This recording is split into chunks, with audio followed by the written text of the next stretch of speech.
Hi, എല്ലാവർക്കും നമസ്കാരം. അപ്പം ഇന്ന് ഡോക്ടർ റോബിൻ രാധാകൃഷ്ണൻ്റെ ഒരു വീഡിയോ പുറത്തിറങ്ങിയിട്ടുണ്ട്. ഇന്നലെ ബിഗ് ബോസിനെതിരെ അഖിൽമാരാരുടെ വീഡിയോ ഇറങ്ങിയ ശേഷം ഡോക്ടർ താൻ 2 വർഷം മുമ്പ് പറഞ്ഞിരുന്ന അതേ കാര്യം വീണ്ടും റിപ്പീറ്റ് ചെയ്തുകൊണ്ട് അന്ന് അത് ഡോക്ടർ പറഞ്ഞപ്പോൾ എല്ലാവരും ഡോക്ടറെ സൈബർ ബുള്ളിങ് ചെയ്ത് ഒരു പരുവത്തിലാക്കിയ കാര്യത്തെക്കുറിച്ചും ഡോക്ടർ പറയുന്നത് നിങ്ങളൊന്ന് കേട്ടു നോക്കൂ. എല്ലാവരും നമസ്കാരം. ഞാൻ ഡോക്ടർ റോബിൻ രാധാകൃഷ്ണൻ. സോ ഇങ്ങനെ ഒരു വീഡിയോ ചെയ്യണം വേണ്ടതെന്ന് ഞാൻ ഒരുപാട് ആലോചിച്ചു. പക്ഷേ എനിക്ക് തോന്നി ഇതാണ് റൈറ്റ് ടൈം. സോ അതുകൊണ്ട് ഇങ്ങനെ ഒരു വീഡിയോ ചെയ്യുന്നു. എനിക്ക് പറയാനുള്ള കാര്യങ്ങൾ ജസ്റ്റ് ചുരുക്കി പറയാം. ബിഗ് ബോസിന് മുന്നേ ഉള്ള എന്റെ ജീവിതം എന്ന് പറയുന്നത് ഹോസ്പിറ്റൽ, വീട്, കുറച്ച് ഫ്രണ്ട്സ്, വളരെ ചെറിയൊരു സർക്കിളായിരുന്നു. എനിക്ക് മീഡിയ ലോഗമായിട്ടോ അല്ലെങ്കിൽ മീഡിയ പേഴ്സൺസ് ആയിട്ടോ അല്ലെങ്കിൽ സോഷ്യൽ മീഡിയയിൽ ഉണ്ടെങ്കിൽ തന്നെ സോഷ്യൽ മീഡിയ ഇൻഫ്ലുവൻസേഴ്സോ അങ്ങനെ വലിയ വലിയ ആൾക്കാരായിട്ടൊന്നും കോൺടാക്ട് ഉള്ള ഒരാളെ അല്ല ഞാൻ. സോ എനിക്ക് ബിഗ് ബോസിലേക്ക് പോകാനായിട്ട് ഒരു ആഗ്രഹം ഉണ്ടായിരുന്നു. അതിനുവേണ്ടി ഞാൻ ഏഷ്യനിൽ വർക്ക് ചെയ്യുന്ന ഒരാളിനെ കോൺടാക്ട് ചെയ്തു. പുള്ളിക്കാരൻ വളരെ നല്ല വ്യക്തിയാണ്. കാരണം പുള്ളിക്കാരൻ എന്നെ ഹെൽപ്പ് ചെയ്യേണ്ട ഒരു ആവശ്യമില്ലായിരുന്നു. പക്ഷേ പുള്ളിക്കാരൻ എന്നെ ഹെൽപ്പ് ചെയ്തു. എന്റെ പ്രൊഫൈൽ വാങ്ങി ഈ പറഞ്ഞ ഏഷ്യനെറ്റിന്റെ ഹെഡിനേക്ക് ഫോർവേഡ് ചെയ്തു. അങ്ങനെ കോൺടാക്ട് നമ്പർ തന്നു. ഞാൻ ആ ഒരു വ്യക്തിനെ ഹെഡിനെ കോൺടാക്ട് ചെയ്തു. സാർ, എന്റെ പേര് ഡോക്ടർ റോബിൻ രാധാകൃഷ്ണൻ, ഇന്നതൊക്കെയാണ് എന്റെ കാര്യങ്ങൾ. അപ്പോൾ പറഞ്ഞു ഓഡിഷൻ വിളിക്കാം. സോ ഓഡിഷനിൽ നിങ്ങൾ പെർഫോമൻസ് അനുസരിച്ച് മാത്രമേ നിങ്ങൾ എന്ത് ചെയ്യത്തുള്ളൂ, സെലക്ട് ചെയ്യത്തുള്ളൂ എന്ന് പറഞ്ഞു. ശരിയെന്ന് പറഞ്ഞ് ഞാൻ വെയിറ്റ് ചെയ്തു. അങ്ങനെ ഓഡിഷന്റെ ടൈമിൽ എന്റെ പെർഫോമൻസ് അനുസരിച്ച് അവരെന്നെ സെലക്ട് ചെയ്തു. അതുവരെ എല്ലാം നല്ല രീതിയിലാണ് പൊയ്ക്കൊണ്ടിരുന്നത്. ഷോയിലേക്ക് വന്നു. സോ എന്നെ പോലെ ഒരു സാധാരണക്കാരന് ഇങ്ങനെ ഒരു പ്ലാറ്റ്ഫോം കിട്ടുമ്പോൾ എന്റെ മാക്സിമം എഫേർട്ട് ഞാൻ ഇടണം എന്ന് ആഗ്രഹിച്ച് ഞാൻ അതിൽ മാക്സിമം എന്നെ കൊണ്ട് പറ്റുന്ന രീതിയിൽ ഞാൻ എഫേർട്ട് ഇട്ടിട്ടുണ്ടായിരുന്നു. സോ ഈ ഒരു ഷോ എന്ന് പറയുന്നത് നമ്മുടെ മെന്റൽ സ്ട്രെങ്ത് ഭയങ്കരമായിട്ട് അളക്കും. മനസ്സിലായില്ലേ? അത് മാത്രമല്ല, അതിനകത്ത് അത്രയും മെന്റൽ സ്ട്രെങ്ത് ഉള്ള ആൾക്കാർക്ക് മാത്രമേ അതിൻ്റെ അകത്ത് സർവൈവ് ചെയ്ത് പോകാൻ പറ്റൂ. അതിനകത്തുള്ള ഓരോരുത്തർക്കും അതിൽ ഹാറ്റ്സ് ഓഫ്. കാരണം അത്രയും സ്ട്രഗിൾ ചെയ്ത് അത്രയും മെന്റൽ പ്രഷർ എല്ലാം താങ്ങി എത്രയും ക്യാമറേസിന്റെ ഇടയിൽ ഇരുന്നിട്ട് കാര്യങ്ങളെല്ലാം ചെയ്യാന്ന് പറഞ്ഞാൽ നമ്മൾ ഈച്ച് ആൻഡ് എവരി കാര്യങ്ങൾ അവർ നോക്കിയാണ്. മനസ്സിലായില്ലേ? സോ ആ ഒരു രീതിയിൽ അതിൻ്റെ അകത്ത് സർവൈവ് ചെയ്ത് വരിക എന്ന് പറഞ്ഞാൽ അത്രയും പാടുള്ള കാര്യത്തിലേക്ക് എന്താ പറയാ, അതിൻ്റെ അകത്ത് വിന്നേഴ്സ് ആയവരും അതിൻ്റെ അകത്ത് പാർട്ടിസിപ്പേറ്റ് ചെയ്ത് ഒരാഴ്ച നിന്നവരാണെങ്കിലും നിങ്ങളെല്ലാവരും ഗ്രേറ്റ് ആണ്. കാരണം എന്ന് വെച്ചാൽ എനിക്ക് അതിൻ്റെ ബുദ്ധിമുട്ട് അല്ലെങ്കിൽ അതിൻ്റെ ആ ഒരു മാനസികാവസ്ഥ എന്താണെന്ന് എനിക്കറിയാം. സോ ആ ഒരു ഷോവിൻ്റെ അകത്ത് ഇനി നിങ്ങൾ പലരും കണ്ടിട്ടുള്ളതായിരിക്കും. ഞാൻ സീസൺ 4 അകത്ത് ഓൾമോസ്റ്റ് ഭയങ്കരമായിട്ട് മെന്റൽ എന്താ പറയാ മെന്റൽ സ്ട്രെങ്ത് എന്റേത് അളന്നിട്ടുണ്ട്. സോ 65 ദിവസം കഴിഞ്ഞ് അങ്ങനെ ഒരു ഇൻസിഡന്റ് എല്ലാം കഴിഞ്ഞതിന് ശേഷം ആ ഒരു സീക്രട്ട് റൂമിന്റെ അകത്ത് 5 ദിവസം ഇരിക്കുന്ന സമയത്ത് സത്യം പറയാലോ, നമുക്കൊരു ഒരു പേപ്പർ തന്നിട്ടുണ്ട്. അതിന്റെ ടേംസ് റൂൾസ് തന്നിട്ട്. സോ അതിനകത്ത് നമുക്കൊരു സിബ് ഇടുന്ന സൗണ്ട് പോലും വരാൻ പാടില്ല. സോ സൗണ്ട് ഒന്നും ഇല്ലാതെ ഒരു 4-5 ദിവസം ഒരു റൂമിന്റെ അകത്ത് ഒറ്റയ്ക്ക് ഇങ്ങനെ നിൽക്കാന്ന് പറഞ്ഞു കഴിഞ്ഞാൽ അത് 3ാമത്തെ ദിവസമൊക്കെ ആയപ്പോൾ എന്റെ മെന്റലി ഞാൻ ഭയങ്കരമായിട്ട് ഇങ്ങനെ ഡിസ്റ്റർബ്ഡ് ആയി. പക്ഷേ എന്റെ ആ മെന്റൽ സ്ട്രെങ്ത് ഉള്ളത് കൊണ്ട് മാത്രമാണ് ഞാൻ അത് പിടിച്ചു നിന്നത്. ബിഗ് ബോസ് എന്റെ അടുത്ത് ചോദിക്കും. കാരണം ഇവർക്ക് അറിയാം എന്നെ മെന്റലി എങ്ങനെയെങ്കിലും ഡൗൺ ആക്കണം എന്നുള്ളത്. പക്ഷെ ഞാൻ ബിഗ് ബോസിന്റെ അടുത്ത് പറഞ്ഞു, നിങ്ങൾ എത്രയൊക്കെ ട്രൈ ചെയ്താലും 100 ദിവസം എന്നെ ഇതിന്റെ അകത്ത് പിടിച്ചിട്ടാലും ഞാൻ എന്റെ അടുത്ത് ഇടിക്കും. കാരണം ഞാൻ ഇതിന്റെ വിന്നറായിട്ട് തിരിച്ചു പോകുമെന്ന് പറഞ്ഞു. സോ അങ്ങനെ എനിക്ക് തോന്നുന്നു പലർക്കും അറിയാം അതിന്റെ ഞാൻ തിരിച്ചു കയറുന്നതായിട്ട് പ്രോമോയും കാര്യങ്ങളൊക്കെ ഇട്ടിട്ട് ജസ്റ്റ് എന്നെ കൊണ്ടുവന്നിട്ട് പുറത്താക്കിയ ചെയ്തത്. സോ അത് ഒരുപാട് പേരല്ല, 1, 2, 3 പേരുടെ പ്ലാനിങ് ആയിരുന്നു, അജണ്ടയായിരുന്നു ഏഷ്യനെറ്റിലുള്ളത്. സോ അതെല്ലാം സഹിച്ച് ഓക്കെ, കുഴപ്പമില്ല, എന്നാലും ഇത്രയും വലിയൊരു ഓപ്പർച്യൂണിറ്റി തന്നല്ലേ. എനിക്കൊരു എന്റെ ഈ ഒരു ജന്മത്തിൽ എനിക്ക് 2 ജീവിതം ഞാൻ ചിന്തിക്കുന്നത്. ഒന്ന് ബിഗ് ബോസിന് മുന്നേ ഉള്ളത്, ഒന്ന് ബിഗ് ബോസിന് ശേഷമുള്ളത്. ഞാൻ എന്റെ ജീവിതത്തിൽ ഇന്നേ വരെ കാണാത്ത ഒരുപാട് പേര് എന്നെ ഇഷ്ടപ്പെടുന്നു, എന്നെ സ്നേഹിക്കുന്നു. ഞാൻ എപ്പോഴും അതുകൊണ്ട് ഏഷ്യനെറ്റിന്റെ അടുത്തും ബിഗ് ബോസിന്റെ അടുത്തും താങ്ക്ഫുൾ ആയിട്ട് തന്നെയാണ് ഇരുന്നത്. പക്ഷേ നമുക്ക് ഈ ഫിനാലെ കഴിഞ്ഞിട്ട് 1 വർഷം വരെ നമുക്ക് ഇതിന്റെ കോൺട്രാക്ട് ഉണ്ട്. ആ കോൺട്രാക്ട് പീരീഡ് എന്ന് പറഞ്ഞാൽ അവർ പറയുന്ന പല കാര്യങ്ങളും നമ്മൾ ചെയ്യേണ്ടി വരും. നമുക്ക് ഇഷ്ടമല്ലെങ്കിൽ കൂടി ചെയ്യേണ്ടി വരും. പിന്നെ ആ ഒരു കൺട്രോൾ പോലെ നമ്മൾ ഒരുപാട് കാര്യങ്ങൾ അവർ ചെയ്യിപ്പിക്കും. മനസ്സിലായില്ലേ? സോ എല്ലാവരും ഇല്ല. ഏഷ്യനിൽ വളരെ നല്ലവരായിട്ടുള്ള ഒരുപാട് വ്യക്തികളുണ്ട്. പക്ഷെ ഞാൻ ഈ പറയുന്ന കുറച്ച് 1-2 ആൾക്കാരുടെ കാര്യങ്ങൾ മാത്രമാണ്.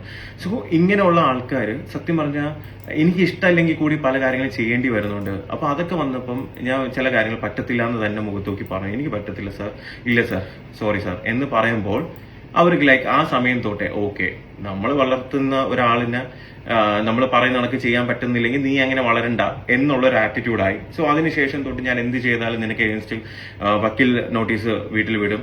പിന്നെ എന്ത് കാര്യം ഞാൻ ചെയ്യാൻ പോയാലും അതിന് എഗൻസ്റ്റ് ആയിട്ട് ചെയ്യുക. എനിക്ക് വന്ന ഫിലിം ഓഫേഴ്സ് ആണെങ്കിലും എല്ലാം പല രീതിയിൽ അവർ മുടക്കിയിട്ടുണ്ട്. ഇനി ഞാൻ എന്ത് ചെയ്താലും, ഞാൻ എന്തൊക്കെ ഈവൻ ഒരു ഇനോഗ്രേഷൻസ് പോലും പലതും പല ആൾക്കാരെ കൊണ്ട് വിളിപ്പിച്ചിട്ട് അവിടെ പ്രശ്നം ഉണ്ടാക്കുമെന്ന് പറഞ്ഞിട്ടുണ്ട്.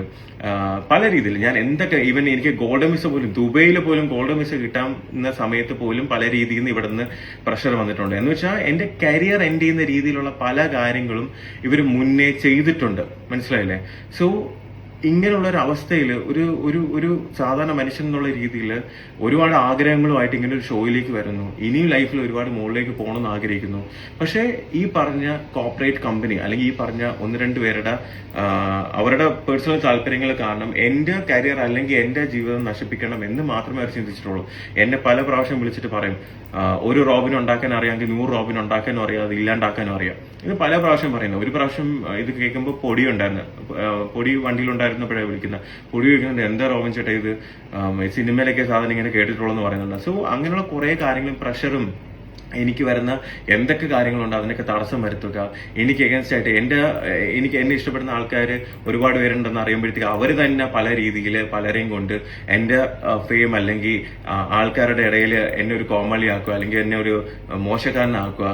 ഇതെല്ലാം അവർ ഒരുപാട് ട്രൈ ചെയ്തിട്ടുണ്ട്, ഒരുപാട് അവർ സക്സസ്ഫുള്ളും ആണ്, മനസ്സിലായില്ലേ? പിന്നെ ഇവരെന്ന് വെച്ച് കഴിഞ്ഞാൽ ഈ കോർപ്പറേറ്റ് കമ്പനീസ് ആണ്. ഇവർക്ക് ഒരു kind of social media focus ഉണ്ട്. ഇതിന്റെ അകത്ത് പല രീതിയിലുള്ള പേജസ് ഉണ്ട്, പല പല റിവ്യൂ ചെയ്യുന്ന ആൾക്കാരുണ്ട്, പല ട്രോൾ പേജസ് ഉണ്ട്. ഇവരെല്ലാവരും കൂടെ ഒറ്റയടിക്ക് വിചാരിച്ചു കഴിഞ്ഞാൽ ഒരാളിനെ നശിപ്പിക്കാവുന്നതേ ഉള്ളൂ. സിമ്പിൾ ആയിട്ട് പറയണ, ഒരാളിനെ അവർക്ക് മാനിപ്പുലേറ്റ് ചെയ്ത് നശിപ്പിക്കാവുന്നതേ ഉള്ളൂ. ഇതിന് അവർക്ക് കുറെ ഫേക്ക് ഐഡിയസും കാര്യങ്ങളെല്ലാം വെച്ച് കമന്റ്സും കൂടെ ചെയ്യുമ്പോൾ ഈ കാണുന്ന വ്യക്തികൾ അല്ലെങ്കിൽ മനുഷ്യരെന്ന് പറയുമ്പോൾ ഇത് കാണുമ്പോൾ ഇന്ന ആൾ ഇങ്ങനെയാണ് പല കാര്യങ്ങളും. ഞാൻ ഒരു വലിയ എന്റെ ക്രിമിനൽ ക്രൈമോ കാര്യങ്ങളൊന്നും ഞാൻ ഇന്നേവരെ ചെയ്തിട്ടില്ല, മനസ്സിലായില്ലേ? ഞാൻ ജസ്റ്റ് എന്റെ ആഗ്രഹങ്ങൾ ഇനിയും ഉയരങ്ങളിലേക്ക് പോകണം എന്ന് ആഗ്രഹിച്ച് ഓരോ കാര്യങ്ങൾ ചെയ്യാൻ ശ്രമിക്കുമ്പോൾ ഇങ്ങനെയുള്ള ആൾക്കാരുടെ എന്താ പറയാ ഭയങ്കര വലിയ ഗ്രഡ്ജ് കാരണം എന്റെ കരിയറും എന്റെ കാര്യങ്ങളും നശിപ്പിക്കാൻ തന്നെയാണ് ഇവർ ശ്രമിച്ചുകൊണ്ടിരിക്കുന്നത്. പിന്നെ പലരും ചോദിച്ചിട്ടുണ്ട് എന്തുകൊണ്ട് ബിഗ് ബോസ് സീസൺ 5 പോയത്, അത് പോവേണ്ടായിരുന്നല്ലോ എന്ന് ചോദിച്ചിട്ടുണ്ട്. അപ്പം ഈ ജൂലൈ 4, 2022 കഴിഞ്ഞിട്ട് ഒരു വർഷത്തേക്ക് ഇതിന്റെ കോൺട്രാക്ട് ഉണ്ട്. സോ ഇവരെന്നെ ആദ്യം കോൺടാക്ട് ചെയ്ത സമയത്ത് എനിക്ക് പറ്റത്തില്ല എന്നാണ് പറഞ്ഞത്. എനിക്ക് നടുവേനയാണ്, ഓരോരോ സില്ലി റീസൺസ് പറഞ്ഞ് ഇത് അവോയ്ഡ് ചെയ്തതാ. അപ്പോഴാണ് ഈ കോൺട്രാക്ട് ഉള്ളത് കൊണ്ട് അവർ പറയുന്നത് ഞാൻ ചെയ്തേ പറ്റും. 2-3 പ്രാവശ്യം എൻ്റെ അടുത്ത് കൺവിൻസ് ചെയ്യാൻ നോക്കി, പറ്റാത്തതുകൊണ്ട് റോമിന് കോൺട്രാക്ട് ഉണ്ട്, സോ ഇതും കൂടെ വന്ന് പോയേ പറ്റുള്ളൂ എന്ന് പറഞ്ഞു. പക്ഷെ ഇത് കോൺട്രാക്ട് ഉണ്ടല്ലോ, ഈ പീരീഡ് ഒന്ന് കഴിയട്ടെ, എന്തെങ്കിലും ആവട്ടെ എന്ന് വിചാരിച്ചിട്ട് എന്ത് ചെയ്ത് ശരിയെന്ന് പറഞ്ഞിട്ട് പോയ സമയത്ത് അവിടെ ചെല്ലുമ്പോഴാണ് അറിയുന്നത്. കാരണം അതിൻ്റെ അകത്ത് എന്നെ ഇഷ്ടപ്പെടുന്ന ആൾക്കാരും ഉണ്ട്. അവരെൻ്റെ അടുത്ത് പറഞ്ഞു, അതിന്റെ ക്രൂവിൽ തന്നെ അവരെൻ്റെ അടുത്ത് പറഞ്ഞു, റോബിനെ ഡീഗ്രേഡ് ചെയ്യാനുള്ള പ്ലാൻസ് ആണ് ഇവർ ചെയ്യുന്നത്. കാരണം റോബിന്റെ ആ ജനപിന്തുണ കുറയ്ക്കണം, ഓക്കെ, ഉള്ളതും കൂടെ ഇല്ലാണ്ടാക്കണം എന്നുള്ളത് പറഞ്ഞപ്പോൾ ഞാൻ ആലോചിച്ചു, ദൈവമേ ഇത് സത്യം തന്നെയാണോ എന്ന് എനിക്കൊരു ഡൗട്ട് ഉണ്ടായിരുന്നു, മനസ്സിലായില്ലേ? കാരണം അവർക്ക് എന്ത് കാണിക്കണം, ഞാൻ അന്നും പറയുന്നത് എഡിറ്റഡ് എന്നാണ്, സ്ക്രിപ്റ്റഡ് എന്നല്ല. എഡിറ്റഡ് എന്ന് വെച്ചാൽ എഡിറ്റഡ് ചെയ്യുന്നത് കാണുമ്പോഴത്തേക്ക് ഒരാളില് 10ൽ 9 നല്ല കാര്യങ്ങളും ഉണ്ട്, അതിൽ ഒരു മോശകാര്യം ഉണ്ടെങ്കിൽ ആ ഒരു മോശകാര്യം മാത്രം കാണിച്ചു കഴിഞ്ഞാൽ ആ ഒരു വ്യക്തിനെ ആ രീതിയിലായിരിക്കും സമൂഹം ജഡ്ജ് ചെയ്യുന്നത്, മനസ്സിലായില്ല? സോ അത് അവരുടെ റേറ്റിങ്ങിനും അതിനനുസരിച്ചൊക്കെ അവർ മാറ്റിക്കൊണ്ടേയിരിക്കും. സോ അവിടെ ചെന്നപ്പോഴത്തേക്ക് എനിക്ക് മനസ്സിലായി ഇത്രയും നാൾ ഞാൻ അനുഭവിച്ചിരുന്ന എന്റെ ഫ്രസ്ട്രേഷൻ, എന്റെ കാര്യങ്ങൾ പല രീതിയിൽ. ഇപ്പൊ അഖിൽമാരാറിന് പറഞ്ഞല്ലോ, അഖിൽമാരാറിനെ പുറത്താക്കാൻ വേണ്ടിയായിരുന്നു പ്ലാൻ ചെയ്യുന്ന, പല രീതിയിൽ അവർ ട്രൈ ചെയ്യുന്നു. അതിലൊരു രീതിയിൽ എന്റെ അടുത്തും പറഞ്ഞു, കാരണം ഞാനും അഖിൽമാരാറിന് തമ്മിൽ പ്രശ്നമുണ്ടെന്ന് വിചാരിച്ചിട്ട് അകത്ത് പോയി ഇയാൾ എങ്ങനെയെങ്കിലും ഔട്ടാക്കണമെന്നുള്ള രീതിയിൽ തന്നെയാണ് എന്റെ അടുത്ത് പറഞ്ഞത്. പക്ഷേ ഞാൻ അവിടെ പോയി അങ്ങനെയൊന്നും ചെയ്തില്ല. ഞാൻ വളരെ നല്ല രീതിയിലാണ് ആദ്യം സംസാരിച്ചത്. പിന്നെ അത് കഴിഞ്ഞതിന് ശേഷം ഒരു സിറ്റുവേഷൻ എനിക്ക് എന്റെ സീസണിൽ നടന്ന പോലത്തെ ഒരു സിറ്റുവേഷൻ വന്നപ്പോൾ ഞാൻ അവരുടെ അടുത്തല്ല, ഞാൻ ബിഗ് ബോസിനെയാണ് ചോദ്യം ചെയ്തത്. ബിഗ് ബോസിനെ ഏഷ്യനെറ്റിന്റെ അടുത്ത് ഞാൻ ചോദ്യം ചെയ്തു, ഇതേപോലെ എന്താണ്. അപ്പോൾ ഡോക്ടർ അന്ന് പറഞ്ഞിരുന്ന ആ കാര്യങ്ങൾ ഇന്ന് അഖിൽമാരാരെ വിളിച്ചു പറഞ്ഞപ്പോൾ ജനം ഡോക്ടറെ തന്നെ വിളിച്ചു പറയുന്നുണ്ട്, ഡോക്ടർ അന്ന് പറഞ്ഞിരുന്നത് ശരിയായിരുന്നു എന്ന്. ആ കാര്യമാണ് ഡോക്ടർ ഇപ്പോൾ പറയുന്നത്. അന്ന് തനിക്കെതിരെ വീഡിയോ ചെയ്തിരുന്നവർ തന്നെ ഇന്ന് തന്നെ വിളിച്ച് പറയുന്ന കാര്യം ഡോക്ടർ പറയുന്നുണ്ട്. അപ്പോൾ ശരിക്കും പറഞ്ഞു കഴിഞ്ഞാൽ അന്ന് ഡോക്ടർ പറഞ്ഞതും ഇന്ന് അഖിൽമാരാരും പറയുന്നതും ഒക്കെ ചേർത്ത് വെച്ച് വായിക്കുമ്പോൾ ഇതെന്തോ ഉടായിപ്പ് കേസ് കെട്ടാണെന്ന് ജനങ്ങൾക്ക് മനസ്സിലായി തുടങ്ങിയെന്നത് ഒരു സത്യമായ കാര്യമാണ്. അപ്പോൾ ഡോക്ടർ ഈ വീഡിയോയുടെ ബാലൻസ് ഭാഗം അടുത്ത വീഡിയോയിൽ അപ്ലോഡ് ചെയ്യുന്നതായിരിക്കും. അതുവരെ നിങ്ങൾക്കെല്ലാവർക്കും ഗുഡ് ബൈ.